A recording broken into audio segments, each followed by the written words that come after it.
କହିଲେ ଆପଣ ମାନେ କେବେ ସମୟକୁ ଦେଖିଛନ୍ତି? ଜାଣିନି ଆପଣ ମାନେ ସମୟକୁ କୋଉଠି ଦେଖିଛନ୍ତି, ହେଲେ ମୁଁ ଛୋଟ ବେଳୁ ସମୟକୁ ଘଣ୍ଟାରେ ଦେଖୁଛି। 1 ରୁ 12 ଯାଏ ବୁଲୁଥିବାର ଦେଖିଛି। ସେଇ ସମୟକୁ 2 ଗୁଣା କରିଦେଲେ ଗୋଟେ ଦିନ ହଉଛି, ଆଉ ସେଇ ସମୟକୁ ଧୀରେ ଧୀରେ ଗୁଣି ଚାଲିଲେ ସପ୍ତାହ, ମାସ, ବର୍ଷ ହଉଛି। ଠିକ କହିଲି ନା?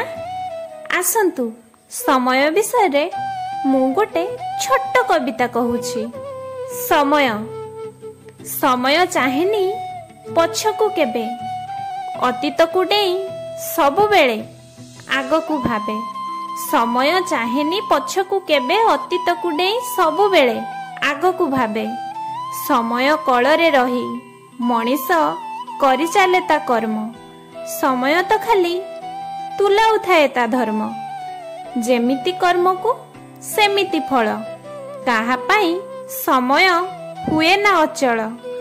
କର୍ମ କରି କିଏ ହୁଏ ଅମୀର, ବିନା କର୍ମେ ହୁଏ କେ ଫକୀର।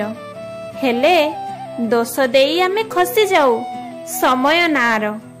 ସମୟ ତ ଗୁରୁ ଆମର, ପ୍ରତି ମୁହୂର୍ତ୍ତରେ ଶିକ୍ଷା ଦେଉଥାଏ। ସେ ଶିକ୍ଷାର ଭଣ୍ଡାର। ସମୟର ଅପବ୍ୟବହାର ଆଣିଦିଏ ଦୁଃଖର ସାଗର।